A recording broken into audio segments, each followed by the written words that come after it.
Albuquerque mother thought she was going to court-ordered counseling. Instead, she says she got some religious teachings. Does that violate church and state? You be the judge. Kim Holland has tonight's Hidden Camera special assignment.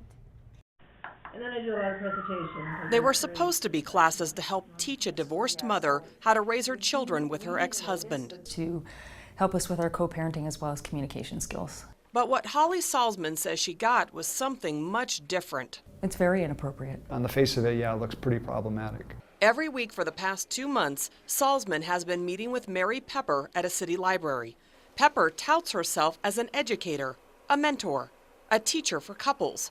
But Salzman says she was not prepared for what else she says Pepper taught. I walked into the session and the very first thing she said to me was, I start my sessions by praying. And when I expressed my concerns that I didn't pray, she said, well, this is what I do.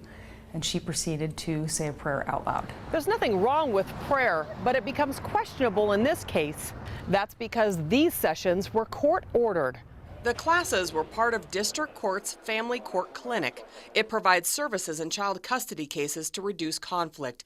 At the end of last year, Salzman was ordered by the courts to attend 10 sessions with Mary Pepper. You don't have a choice. You do it or you're in contempt of court. Salzman says she called the court after the first meeting with Pepper, complaining about the religion she says Pepper pushed on her. Offended, disgusted. Salzman never heard back from the court. The second class with Pepper, Salzman says she opened with a prayer again. We went back to court. I expressed concerns again about the religious overtones. And they had stated that they hadn't heard any problems concerning Mary Pepper with religion. So Salzman stopped going to the court-ordered classes. The result? The court took her kids away. It's probably the worst thing I've ever been through in my life. To get her kids back, she says she had to finish the classes. And she says the religious pressure continued. Handouts with psalms, quotes, for resolving conflict, ask yourself in this situation, how can I honor, glorify, and please Christ our Lord? And then there was this homework. Who is God to me? With every session, there was some sort of religion that was intertwined with the sessions. In the final 3 sessions with Mary Pepper, we heard religion brought up many times. The meaning of my life is to know, love, and serve God. This is undercover video and audio of Salzman's sessions with Pepper. I don't know if you want to explore just kind of the past of how God was in your life or not in your life. Okay. Just kind of like an exploring. And I know you don't believe in God, which is fine, but I know at a certain point He was in your life in some way. We caught up with Mary Pepper after one of her sessions. I am a believer myself, and if a person is open, we talk about God. If they're not open, it's a secular program that I provide. And this is just a state-ordered program. So I'm a private business that people decide to come through or not, and the particular person there was very interested in analyzing her belief system. Salzman denies that.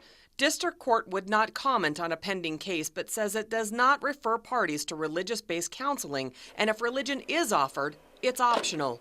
While the court does not run the sessions or pay for them, they are court-ordered. No one should have to be put into a position where they are forced to accept training or therapy that violates their own religious beliefs and morals. The ACLU doesn't know all the facts of this case, but believes if the courts are funneling clients to religious-based counseling, it could violate the separation of church and state. We've got protections in our country here under the Bill of Rights that are intended to try and stop that. The ACLU would like to know if the court is aware of Pepper's religious offerings in her program. We would like to know too, but the court won't answer that question. I don't believe that my program has religious overtones. But there are more red flags. Pepper holds her meetings in public libraries. Because that way I can keep my costs down. But she's not allowed to work here. City policy forbids the sale of products or services on library property. Salzman says Pepper is aware of that, claiming she has her clients book the rooms and pay her in cash. She had actually explained to me that you need to be discreet about it because I'm not allowed to exchange money in the public library. So I had to kind of hide the money and then literally pass it under the table. Tell me about the payment. How do clients pay? I think that this interview needs to be ended, and I think if you'd like to know more in private, I can explain a lot about my business, but to do this on the air is not appropriate. We asked again about the payments off camera. Pepper wouldn't answer. After a month, Salzman got her kids back, and she completed her mandatory 10 classes with Pepper. Congratulations. Kim Holland, KRQE News 13. Pepper says the court sends her half of her clients and that she sees about 10 court clients a week. She says most of them have no interest in religion and insists she does not bring it up with them.